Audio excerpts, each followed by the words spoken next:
Bem, nosso estudo de hoje, então, a palestra a cargo da nossa companheira Elaine Valentim, e ela vai falar a presença do Cristo em nossa vida. Boa noite a todos. Que a paz do Mestre Jesus nos envolva em paz e bem. Que possamos, nessa noite que falaremos muito sobre o Cristo, que Ele esteja conosco, para que falássemos dele não fosse apenas uma fala externa, que ela possa se tornar uma fala interna. Quando esse tema nos aparece, a presença do Cristo em nossa vida, a nossa proposta hoje é de falar de uma forma que Ele se aproxime cada vez mais de nós. Porque Ele já está conosco. Nós ainda que estamos um tanto quanto distante dEle. Mas a gente olha assim esse globo terrestre e Jesus ali olhando essa imagem tão linda, né? Parece que ele fica assim, até quando? O que está faltando para vocês acordarem? Para vocês se aproximarem mais de mim? Eu estou aqui com vocês. E ele já está conosco há muito tempo. Então, quando nós analisamos esse assunto, essa presença, é como nós vamos poder trabalhar para que ele se aproxime de nós de uma forma que nós façamos esse caminho, que a gente faça esse movimento. Então, vamos lá. E assim é como se o nosso planeta estivesse ali na mão dele, que Jesus é governador planetário. Um dos gênios da equipe de construtores da Terra. E Jesus não apenas é um dos construtores, ele preside, através dos desígnios do Pai Celestial, Jesus é um dos construtores da Terra. E assim o poder de Jesus é muito grande, e ao mesmo tempo que a sua humildade é imensa. E quando ele veio, ele nos traz, é a luz do mundo. Jesus é a luz que veio para iluminar os nossos caminhos. Ele veio para fazer brilhar essa luz. E assim, já há 2000 anos aproximadamente atrás, um pouco mais, certo dia ele veio. Mas ele veio como se fosse uma luz que descia do mais alto. E quando ele veio, tudo se dividiu. Tudo passou a ser antes dele e depois dele. Nenhum outro ser é tão grande como Jesus. Jesus é o Espírito mais evoluído que nós temos notícia para nós aqui da Terra. É um Espírito puro. É um Espírito extremamente iluminado. E quando ele veio e divide o tempo, Jesus não tem muita coisa que se fala dele na história. São apenas mais ou menos 4 relatos de Flávio Joséfo, e daqui fala e fala alguns outros historiadores, Tarquínio. Poucos falam de Jesus mesmo, em fatos e relatos históricos. Emmanuel comenta alguma coisa, enquanto senador Públio Lentulus, há uma carta também, mas são fatos assim esparsos na história. Não se tem muita informação assim precisa em relação ao Cristo, de uma historiografia. No entanto, a Bíblia e todos os seus livros, que Bíblia quer dizer conjunto de livros, é o livro mais lido. E o Novo Testamento, em que vai se falar tudo, muitas das coisas que Jesus tinha ensinado, que Jesus de próprio punho também nada escreveu. Ele veio trazer o ensinamento, sua mensagem, mas nada escreveu de próprio punho. E assim ele veio, a luz do mundo veio. E se nós fôssemos, então, fazer uma retrospectiva do ensinamento de Jesus, nós vamos entender que o principal motivo foi o amor. E o verbo mais conjugado foi o amar. Todo o evangelho do Cristo nos convida ao amor. A amarmos uns aos outros, a amar a Deus sobre todas as coisas e o próximo como a nós mesmos. E que nos amássemos como Ele nos amou. Então, o ensino é o amor. Mas é tão falado esse verbo amar, conjugado em todos os tempos, em todos os modos, em todas as pessoas, e nós ainda não conseguimos vivenciar esse amor. E Jesus acaba sendo esse amor maior, que nós temos modelo, né, para seguir. E assim, em dado momento, Allan Kardec faz uma das perguntas mais, assim, belas que nós temos em O Livro dos Espíritos. Na questão 625, ele indaga a seguinte questão, muito conhecida de todos nós. Qual o tipo mais perfeito que Deus tem oferecido ao homem para lhe servir de guia e modelo? Essa pergunta, por si só, ela já é um roteiro.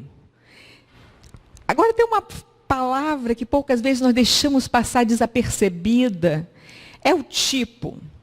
Nos conta assim que essa palavra tipo, se fosse traduzido para o grego, seria o caráter mais perfeito. E que Deus tem oferecido, ou seja, Deus ofereceu esse modelo e guia. Mas nem todos o aceitaram. É oferecido para todos nós, é ofertado esse modelo, mas poucos de nós o realmente seguimos em verdade, em espírito. Mas Deus tem oferecido, ou seja, tem oferecido continuamente. É uma oferta. Por isso, quando eu comecei, eu pensei, até quando? Porque Ele está ali nos dando seu exemplo, seu ensinamento, e até quando nós vamos ficar na expectativa de segui-lo e ainda com pés e mãos amarrados. E então Ele serve ao homem de guia e modelo.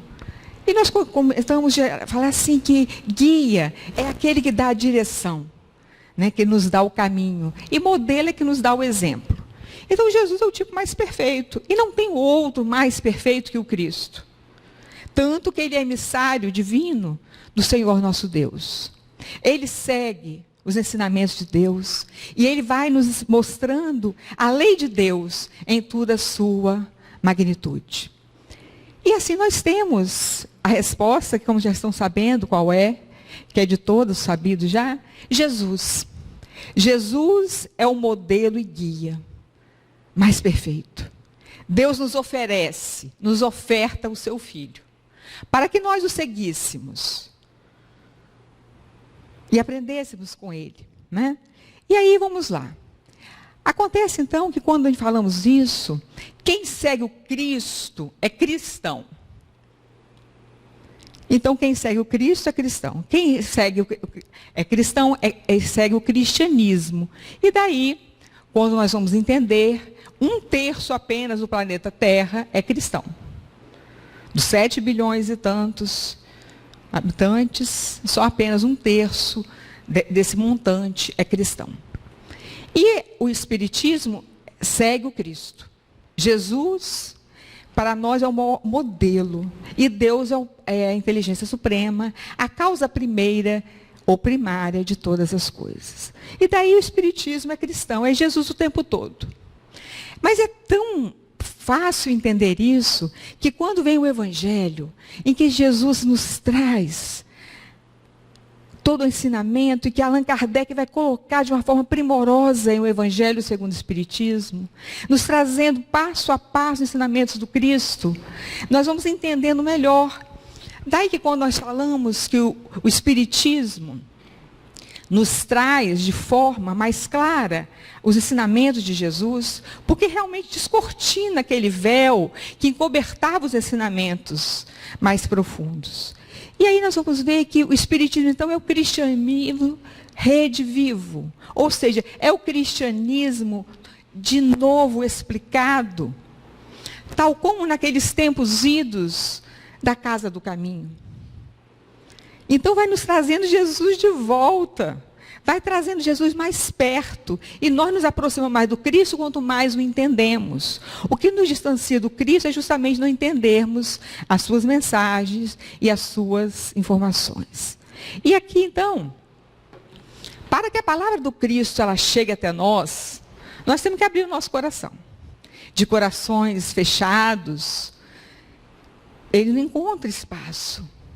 E ali, quando nós abrimos o nosso coração, é como se Jesus batesse a uma porta. E essa porta, ela só se abre de dentro para fora. Não se abre de fora para dentro. Certa ocasião, ele disse, eu sou a porta. Jesus fala de si mesmo como a porta. Tanto que quantas vezes ele diz: pedi e obterei, buscai e acharei, batei e abrir-se-vos-á. Dizendo que todo aquele que pede, recebe, todo aquele que procura, acha, e a todo aquele que bate, a porta se abre. Então ele é a porta. Então nós temos que adentrar por essa porta. Só que tem um tal de um caminho, que a gente sabe que tem a porta larga e a porta estreita, que larga é a porta da perdição, por onde entra todos os vícios, todas as vicissitudes. E estreita é a porta que nos leva realmente a esse conhecimento da verdade. E Jesus, então, para poder nos explicar, imaginemos nós a época tão distantes ainda da cultura, do estudo, ele vai trazer parábolas. E as parábolas é um caminho rápido, fácil de fazer comparações entre as coisas da terra e as coisas do céu.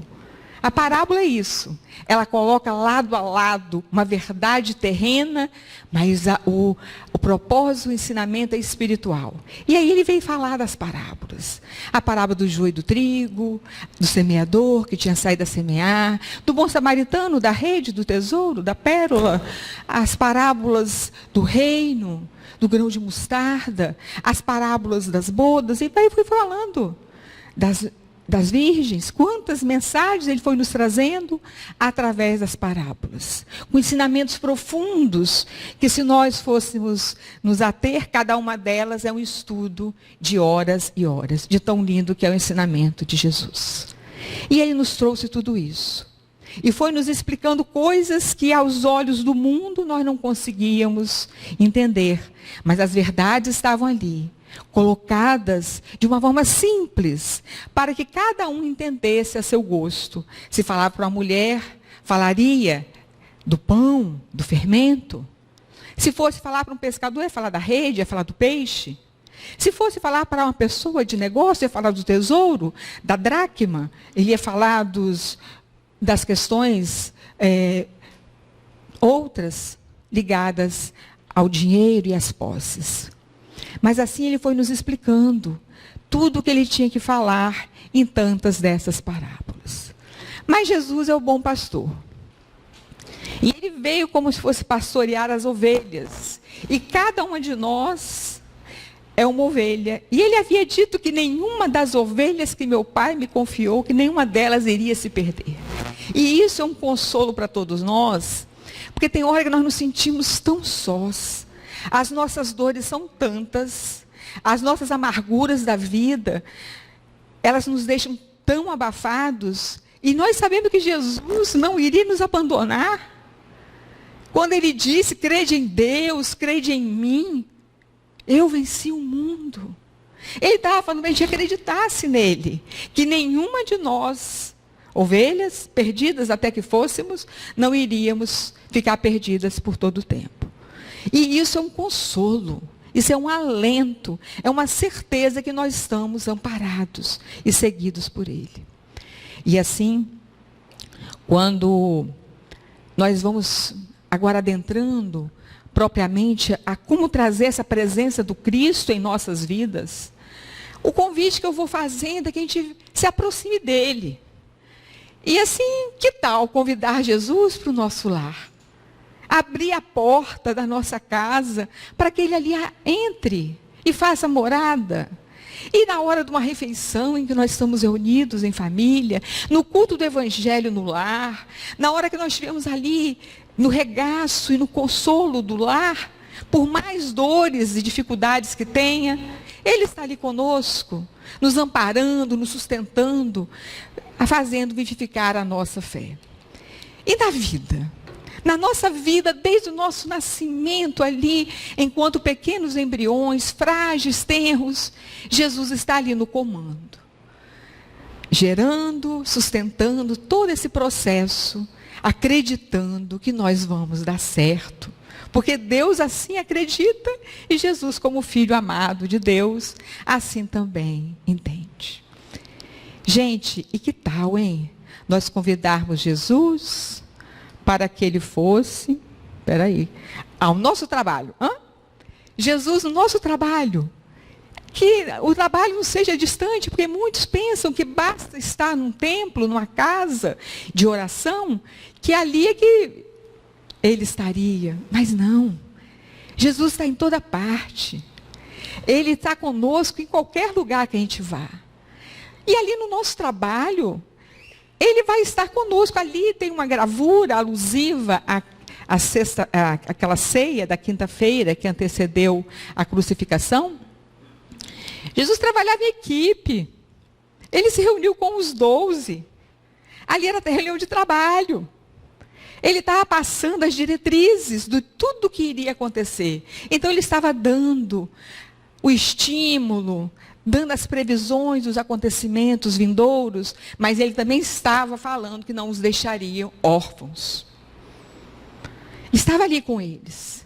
E no nosso trabalho também, nós não podemos dissociar a presença do Cristo.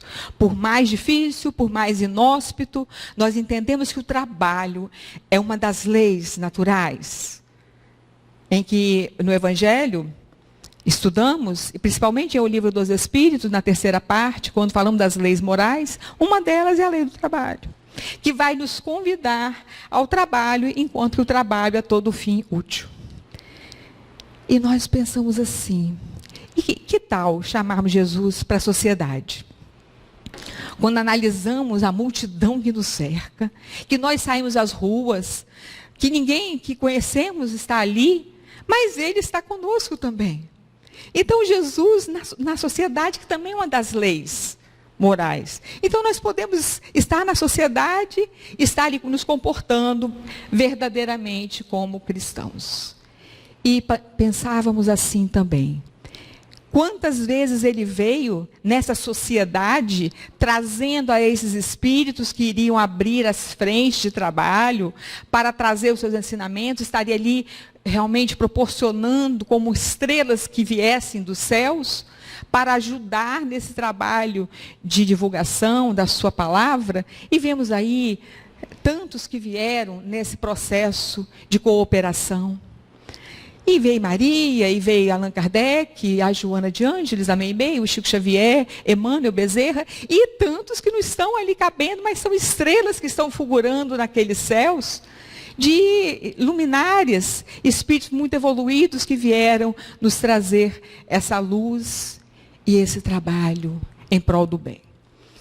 E nessa assistência, e nesse trabalho de doação que nós vamos fazendo, e de entrega, e aqui nós temos um momento em que, como se o Cristo estivesse ali secundando, estimulando o nosso amoroso Chico, para que ele continuasse no seu trabalho.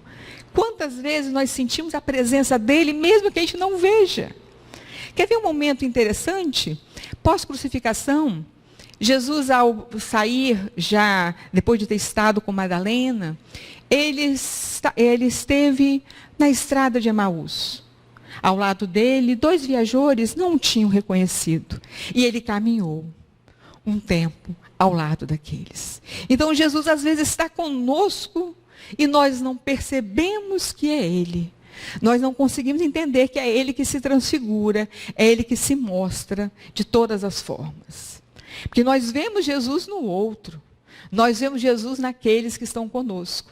Porque é assim que nós aprendemos a amar. Que quando ele diz que se fizéssemos bem a uma das criancinhas, quando ele disse naquele diálogo com os seus discípulos, deixai que venham as minhas criancinhas, porque o reino dos céus é daqueles que se lhes assemelham, ele estava dizendo que quando fizéssemos bem a um pequenino, era ele que estaríamos fazendo. E é nessa hora que a gente entende assim, nós estamos mais perto do Cristo quando fazemos bem ao nosso próximo. Gente, e na hora do diálogo, hein? Que nós estamos ali, aparentemente sós, sem ter com quem conversar, uma solidão, uma dor, que às vezes a gente não tem tamanho para ela. Parece que a gente está sozinho, mas ele está conosco. E mesma coisa que acontecera ali no poço, em que a mulher samaritana se sentava, né, para buscar a sua água, ela então se depara na conversa com aquele que iria dar a água da vida, que ela não mais teria sede. Uma sede, é a vontade de viver, porque já estaríamos então mais entronizados, mais perto dele. E, gente, e quantas vezes, né, no nosso silêncio, na nossa quietude da alma, nós encontramos Jesus. Às vezes temos que parar um pouquinho para que deixar que esses pensamentos venham e que nós pudéssemos decodificar a sua mensagem. Porque se Ele está conosco, o que nos impede de ouvi-lo? Emmanuel fala uma frase que me faz muitas vezes pensar. Diz ele certa feita assim: o barulho em ti dificulta o socorro do além. Às vezes as tribulações da nossa alma, as nossas dores são tão acerbas, tão fortes, e que nós ficamos tão inquietados que não conseguimos ouvir nenhum conselho de um amigo. Não conseguimos nem perceber uma orientação boa que nos é dada, porque nós estamos em tumulto interno. É essa falação mental, é essa ansiedade, essa estimulação contínua dos nossos pensamentos, das nossas ondas cerebrais, que nós entramos no frenesi e não conseguimos, às vezes, entender no silêncio o que Ele nos diz. Mas Ele está conosco. Bem, passei rápido. Espera aí. Deixa eu voltar aqui. E quando, então, deixa eu voltar aqui, acho que eu estou indo para o lado errado. Achei. Desculpe, gente. Aí vamos lá. Isso é a hora, então, do silêncio, e Jesus é o educador por excelência. O papel de um mestre é de educar. E Jesus foi esse educador, veio educar, pegar essa massa ainda das nossas mentes, então, em tamanho de desalinho, veio nos dar uma orientação nesse processo educativo, pedagógico, a pedagogia do Cristo. Então, ele veio educar desde as crianças até nós, os adultos, e todo aquele ancião também que por ele passou. E nesse processo de educação, nós vamos entender que a linguagem que ele nos traz, ela é tão atual, tão contemporânea, que quando se for falado no início desse século ainda, sobre os objetivos do milênio, foram discutidos 4 grandes objetivos, dentre eles aprender a ser, aprender a conviver, aprender a fazer e aprender a estar junto. Então vamos lá entender o que é esse processo de aprendizagem. O que ele poderia dizer no processo de aprender a conhecer? O que Jesus nos falaria do aprender a conhecer? Qual seria o recado de Jesus para esse quesito? Jesus houvera dito: conhecereis a verdade e a verdade vos libertará. A verdade é que liberta. É o conhecimento. Por isso que quando nós estudamos o Cristo Consolador, no capítulo 6 do Evangelho, ali tem uma das mensagens da equipe do Espírito de Verdade, principalmente pelo próprio Espírito de Verdade, que vai dizer: Espíritas, amai-vos, eis o primeiro ensinamento. Instruí-vos, eis o segundo. Essa instrução, ela pressupõe estudo, conhecimento. Eu fico feliz de ver que está todo mundo aqui estudando. Um monte de aluno meu do ESG aqui, uma felicidade assim enorme, porque todo mundo no estudo. Estudando, procurando conhecer o Cristo, procurando conhecer mais e mais essa filosofia, essa doutrina que é ciência, filosofia e religião. Mas entender não apenas de palavra, mas entender, vivenciar na prática tudo isso. E conhecer essa verdade que liberta, essa verdade que nos deixa livres. Mas no aprender a fazer, o que Jesus traria para esse pilar do aprender a fazer? Olha o que ele disse várias vezes: faze isso e viverás. No diálogo com aquele doutor da lei. Ele fala: faze isso e viverás. Foi no final daquele diálogo, quando ele perguntava como ele teria, condições para alcançar a vida eterna. Faze isso e viverás. E depois ele dizia ali: fazer aos outros aquilo que gostaria que vos fizessem. Ou seja, fazer ao próximo o que gostaria que desse a si mesmo. Então é o fazer. É verbo. Gente, verbo é ação. Só que aqui ele coloca o verbo ainda numa forma do imperativo. É uma forma de ordem. de ordenação, né? Então, quando ele fala isso, ele está explicando o que a gente deve fazer. Mas o aprender a viver junto, o que é isso? É que vos ameis uns aos outros. É esse o ensinamento novo que ele nos traria, ainda naquela quinta-feira recuada, antes da crucificação. Um novo mandamento vos dou, que vos ameis uns aos outros, assim como eu vos amei. Esse é o novo mandamento que o Cristo nos trazia. Um mandamento tão grande, mas tão grande, que não era apenas amar ao próximo. Era amar como ele amou, amar como Jesus amou. Amando até com as imperfeições, com os defeitos, sabendo de cada um, das suas dificuldades, das suas diferenças. É esse amor tão grandioso que ele estava nos explicando. E no aprender, aqui é no outro que volta. E no aprender a ser, e nesse pilar, o aprender a ser, ele vai falar do ser de perfeitos. E está no capítulo 17 do Evangelho, quando fala sede perfeitos. E Jesus explica ali direitinho. Sede perfeitos, como perfeito é o vosso Pai Celestial. Então, o nosso caminho é dessa perfectibilidade, dessa perfeição relativa. Então, é esse estímulo do aprender a ser.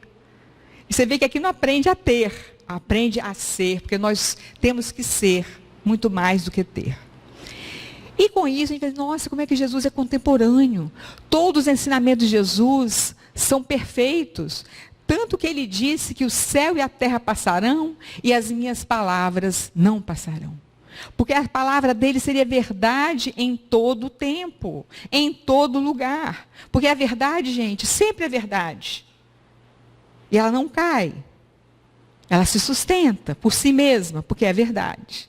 Então, aí vem esse estímulo para que a gente buscasse essa perfeição.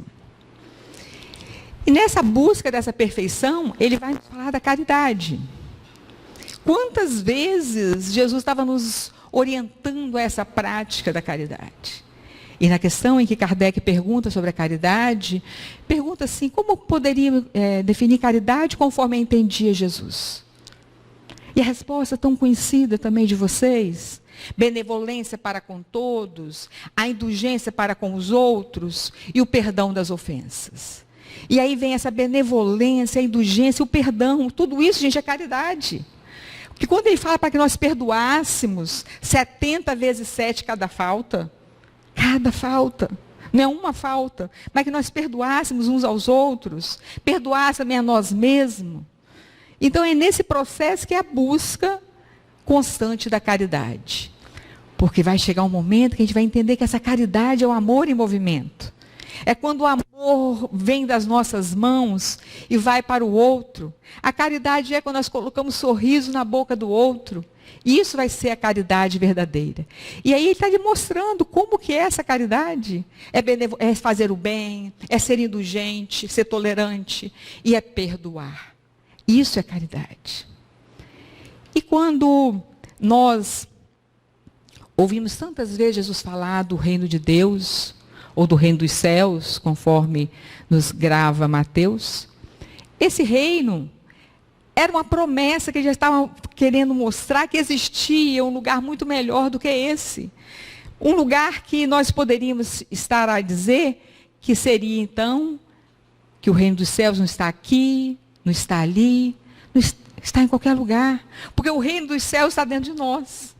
É esse reino que habita dentro de nós, que é esse reino de Deus, que é esse reino dos céus. Então, quando ele está chamando aquelas parábolas do reino, aquelas 7 parábolas, que vem na sequência, explicando como seria esse reino de Deus, a gente vai entendendo, então, que grandeza que é isso, que a gente vai tendo esse estímulo, essa esperança. A veneranda Joana de Ângeles, no livro Jesus, o Evangelho, à luz da psicologia profunda, ela vai dizer que o ensinamento do Cristo é um roteiro de esperanças e consolações. Porque se a gente for estudar o Evangelho de Jesus, ele é tudo de esperança. É de fé, é de renovação, é de estímulo. Para que a gente continuasse a seguir, é algo assim extremamente otimista. Nos falando que existem muitas moradas na casa do meu Pai, mas dizendo que, mesmo ele tendo dito que meu reino não é desse mundo, mas estava dizendo que existe um reino de Deus, que nos aguarda, porque esse reino de Deus está dentro de nós. E nós o conhecemos e nós o entendemos quando nós realmente mergulhamos nesse autoconhecimento, nesse aprofundamento de nós mesmos, quando nós dominamos o nosso ego e fazemos contato com o nosso self. Aí sim nós transcendemos, nós fazemos com que o Cristo venha e faça morada em nós. É esse reino de Deus que tantas vezes foi falado, principalmente nas parábolas. Quantas vezes foi falado que o reino de Deus. E é um caminho para todos nós. É um convite. É um chamado. Bem, e aí nós vamos pensando em outras questões. E diante dos erros, hein, gente?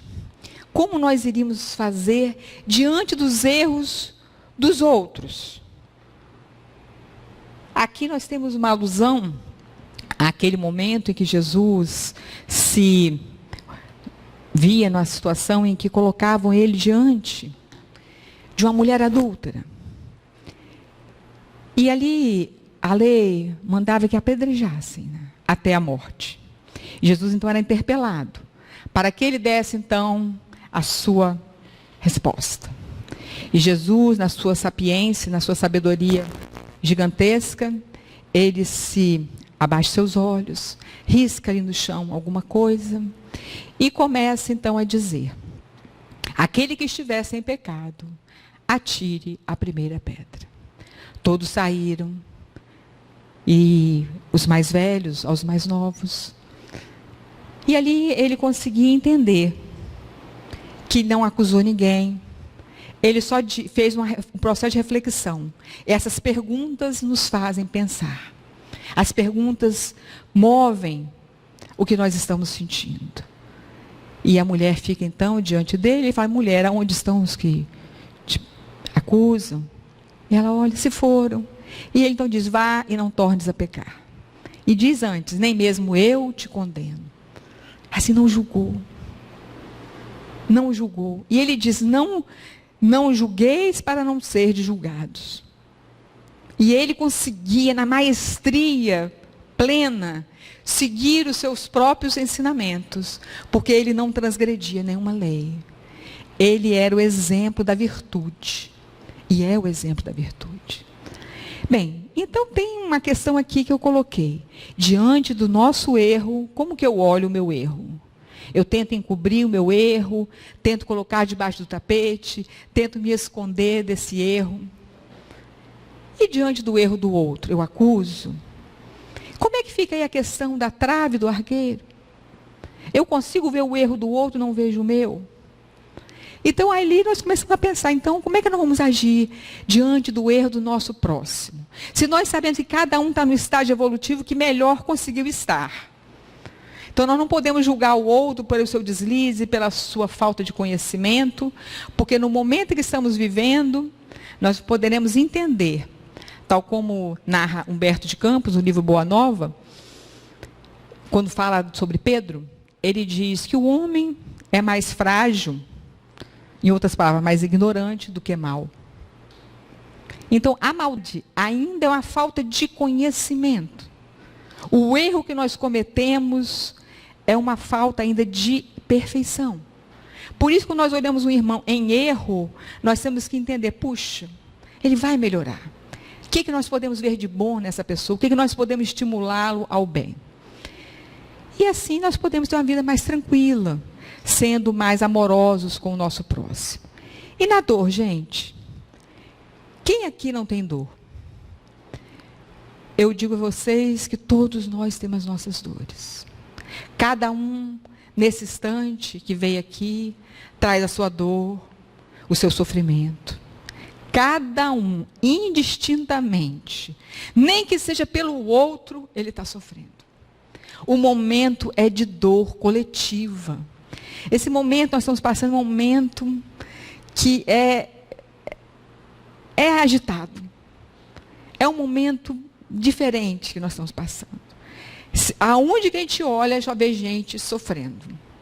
Mas está no momento também de a gente entender assim, é igual uma faxina. Entende? Quando a gente faz uma faxina na casa, parece que está tudo fora do lugar, só tem poeira, cadeira para cima da mesa, tudo fora, tudo bagunçado. É o momento que nós estamos vivendo. É esse momento de muita dor, mas isso vai passar. E aí nós pensamos, e nas nossas aflições? E Jesus tinha dito, neste mundo tereis aflições. Neste mundo tereis aflições. Ele não estava escondendo da gente. E no Apocalipse ele fala ainda ser o começo das dores. O começo das aflições. Então, a aflição vem, mas a gente não está sozinho. Vamos lembrar desse momento de Pedro, que Pedro, quando vê Jesus andando pelas águas, Pedro quer imitá-lo, quer segui-lo, fazer o mesmo. E ele afunda, e Jesus vai e o socorre. Mas dá um conselho para ele: homem de pouca fé. E sustenta e o tira das águas. Mas não o deixou sucumbir. Esteve com ele também. E como vocês devem estar percebendo o que eu já ia falar, né? Nós estamos nesse momento de transição planetária. É um momento em que nós saímos de uma posição para outra, mas é um momento de turbulência. É um momento de dificuldades. E é um momento que nós fazemos alguma coisa. Mas o que eu quero lhes dizer de otimismo, porque eu gosto da mensagem otimistas, mensagens que a gente sai daqui melhor do que chegou. Porque a gente fala que é de consolo, a gente fala de alento, a gente fala de acolhimento. Então, se vocês têm que sair daqui melhor, vocês entraram. Porque se a nossa proposta é o Consolador prometido, por que Jesus falou assim: se me amais, guardai os meus mandamentos, e eu rogarei ao Pai, e eles enviará um outro Consolador, o Espírito de verdade, que o mundo não vê e absolutamente não o conhece. Mas vós o conhecereis, e ele estará convosco, e ele em vós. Para fazer lembrar tudo que tenho dito, e tantas outras coisas que estavam também ainda não ditas. Mas então ele quer dizer que ele estaria conosco, mas o pressuposto, a base é se me amais. É uma condicional que ele impõe, porque é só com o amor que nós vamos nos transformar. Guardai os mandamentos. Que mandamento do Cristo? É amar o próximo como a si mesmo, amar a Deus sobre todas as coisas, amar de todo o coração, de toda a tua alma, de todo o teu entendimento, e amar o próximo como a ti mesmo. Se a gente não amar, gente, não conseguimos executar os mandamentos que Ele nos deu. Que vos ameis uns aos outros. Se nós nos amarmos, não estamos seguindo. Porque se nós somos cristãos, temos Jesus como modelo e guia. Se a gente tem aquele modelo e não segue, para que serve? É um rótulo? É um título? Ou nós estamos nos cristianizando? Nós estamos realmente fazendo valer esse nome de cristão. E me recorda aqui uma passagem de Emmanuel também, que quando fala que cristianismo é o Cristo em nós, né? Aí já começa a entender, poxa, então está na hora de a gente começar a mexer. E aí um dia, é como se Jesus estivesse andando nas águas, nós estivéssemos com Ele, ali, não só apenas a vê-lo, pairar sobre as águas, mas que nós tivéssemos certeza de que nós não estamos sozinhos, que nós não estamos à deriva. Jesus é governador planetário, Ele está no comando. E não é a primeira transição planetária que Ele vê, que Ele preside. Foram muitas. E nós sabemos que esses tempos são difíceis, mas vai passar. E aí, minha gente querida, quando a gente chega nesses momentos de dúvida, que a gente não sabe se vai para a esquerda, se vai para a direita, se faz isso, se faz aquilo. Qual seria o ensinamento que a gente poderia buscar? Como agiria Jesus numa hora dessa? E se nós, antes de tomar uma decisão, parasse e pensar um pouquinho, como que ele ia agir naquela hora? Na hora da dúvida, que você não sabe o que faz, abre uma passagem do Evangelho, faz uma leitura edificante, peça um conselho a alguém, que possa lhe fazer um esclarecimento. E aí vem a resposta. Como agiria Jesus naquela hora? Como que ele iria fazer? Se nós estamos na dúvida, não sabemos qual a melhor escolha, qual a melhor decisão. E aí, em cada lugar desse que a gente vai andando, em cada encruzilhada dessa, em cada caminho, nós encontramos estradas. E certa feita também quem encontra uma estrada dessa é Saulo. E Saulo via perseguindo aqueles seguidores do Nazareno. Vinha naquelas estradas até chegar a Damasco. E ele vinha naquele propósito definido de ir atrás daquele Ananias, daquele ancião que havia desvirtuado ou mudado a cabeça da Abigail e do Estevão. Bem, e ali ele vai, mas quando vai naquela estrada, de repente, era como se uma luz outra, maior, se abrisse, o céu se fendia, se abria em duas partes, e vinha uma figura de majestática beleza, e vinha seu encontro. Cabelos à nazarena, a roupa luminescente, os olhos de uma ternura inigualável. E ele chegava, e Saulo já ao chão, já completamente envolto na cegueira da vista corpórea, ele olhava aquela figura e dizia: quem sois, Senhor? E ali de joelhos já ao chão, a figura ia se aproximando dele e disse-lhe: eu sou Jesus. Aí Saulo se banhava em lágrimas, se debulhava nas lágrimas, misturando com a areia escaldante do deserto. E ali, depois Jesus chega para ele, toca-lhe ao ombro e disse-lhe: não recalcitre contra os aguilhões. E depois, Jesus, se mostrando tão transcendente, de forma tão lirial, ele já chega de uma outra proposta, como se refletisse naqueles breves momentos sobre toda a sua vida. E chega para Jesus, ele diz: Senhor, que queres tu que eu faça? Se colocando ao trabalho, se colocando à disposição de servir, sem perguntar o que tinha que fazer, não fazendo nem pedidos, não fazendo nenhum tipo de exigência, apenas se disponibilizando a trabalhar. E aí eu paro às vezes e pergunto: quantos de nós, ao encontrarmos Jesus, iríamos lhe pedir coisas? E quão poucos de nós iríamos nos oferecer para trabalhar na sua seara bendita? É uma questão grave, né, gente? Mas Jesus é a luz. E a mesma luz que vinha, era a mesma luz que fez depois Saulo retornar à visão. E daí uns dias já teríamos Paulo, o apóstolo dos gentios, a espalhar a luz, a levar seu ensinamento para onde ele fosse, como embaixador das cadeias e das prisões, fazendo as cartas maravilhosas, trazendo Jesus de forma tal que o seu evangelho ficasse imperecível também, tal como os outros que o antecederam. E aí vão ficar agora uma série de questões. Emmanuel,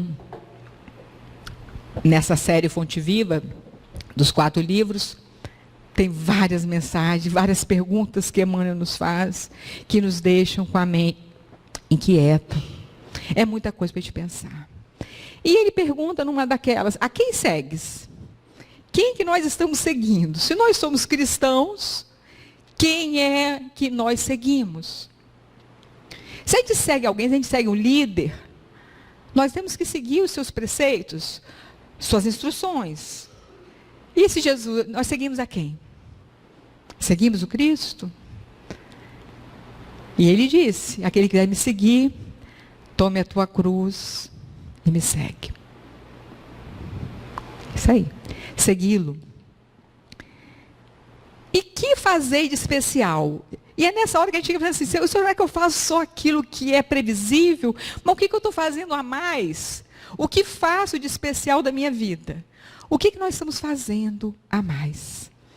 E ainda, uma outra questão que a gente poderia colocar é: que temos nós com Cristo?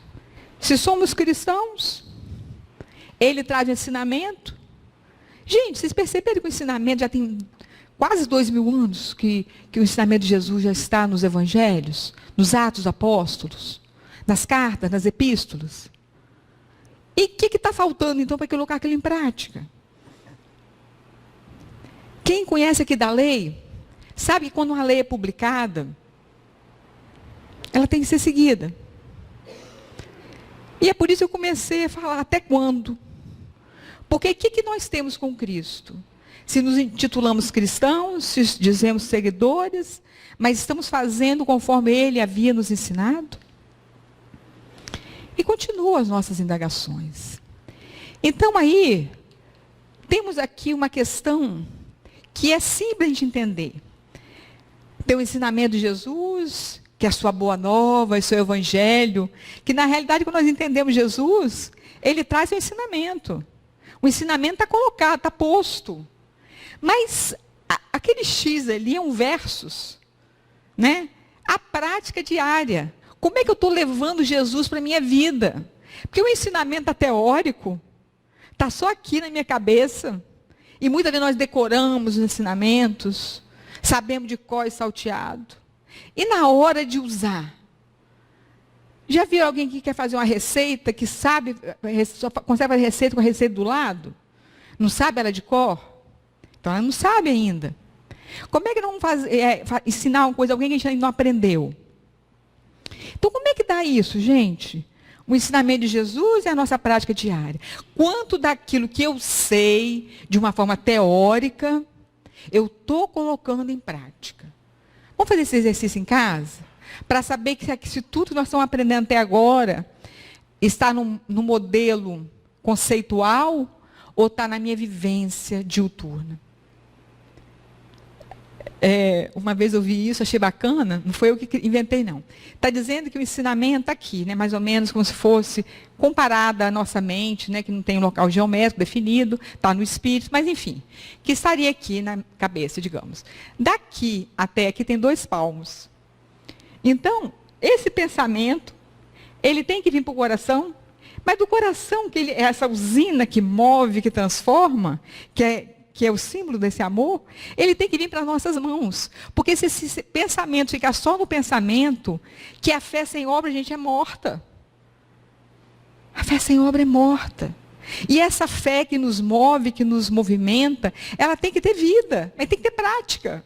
Então eu tenho que exercitar, eu tenho que automatizar de uma forma consciente e racional esses ensinamentos, para que eles se tornem verdade. Em pensamentos, palavras e obras, é assim que a gente vai amar a Deus. Não só de palavras externas ou de um pensamento apenas. E aqui eu volto com essa frase, que eu acho interessante que uma mesma frase, ela é colocada em circunstâncias tão diferentes. No momento em que Jesus se encontra com o cego, e o cego não enxergava, né? Dá para entender, ele não via nada. E Jesus, no diálogo com ele, depois que ele fez todo aquele movimento de aproximação, Jesus chega para o cego e pergunta: que queres tu que eu faça? E o cego responde: que eu veja. Então Jesus disse: então vê. E o cego viu. E aí eu fiquei pensando assim, gente, que interessante, é a mesma frase que Jesus fala e pergunta para o outro, foi a mesma frase que Saulo fez para ele: que queres tu que eu faça? Então, independente da situação que nós estejamos, as frases, elas têm um outro contexto, mas elas são igualmente profundas e belas. Que queres tu que eu faça? E aí eu fico pensando, o que Jesus quer de cada um de nós? O que ele ia querer que a gente fizesse hoje? Para que a gente melhorasse, não apenas a nossa vida, que a nossa vida melhora quando a gente melhora a vida de alguém. Quando a gente leva algum tipo de lenitivo, um tipo de bálsamo para o outro, a gente traz algum esclarecimento, e é aí que Jesus se manifesta, é aí que Deus opera maravilhas através de nós. Mas Jesus tinha dito uma frase que cabe aqui a gente estudar um pouquinho. Pois onde 2 ou 3 estiverem reunidos em meu nome, ali estou no meio deles. Outras versões falam, quando 2 ou mais estiverem unidos em meu nome, aí eu estarei. Gente, quando nós estamos até sozinhos no nosso lar, nós estamos com 2 ou mais. Estamos envoltos nessa nuvem de testemunhas. Já temos conosco o nosso Espírito Protetor, o nosso anjo da guarda. Já somos muitos. Vocês imaginem aqui, por quantos motivos Jesus estaria aqui conosco hoje? Se cada um de nós já vem, nós estamos aqui em dezenas, por quantos motivos ele estaria no meio de nós? Ali estou no meio deles. E assim, gente, Jesus, conforme ele havia dito, eu sou o caminho. O caminho, aquele que nos dá por onde seguir, como a gente deveria agir. A verdade, que a palavra dele seria verdade em todos os tempos, mas é a vida, porque ele nos diz que nos daria vida, mas vida em abundância. Mas em abundância de conhecimento, de saber, e de realmente saber que Deus está conosco e Ele em nós.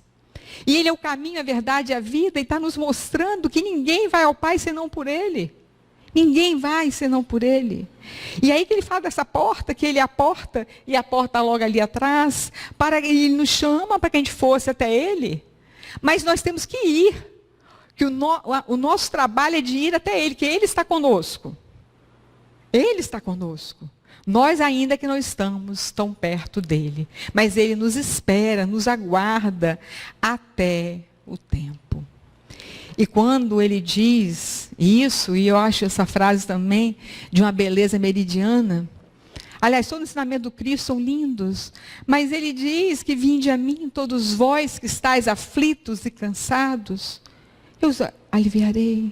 Aprendei de mim que sou brando e humilde de coração, porque o meu jugo é suave, o meu fardo é leve. E aqui ele está chamando para que a gente fosse até ele. Ou seja, ele está conosco.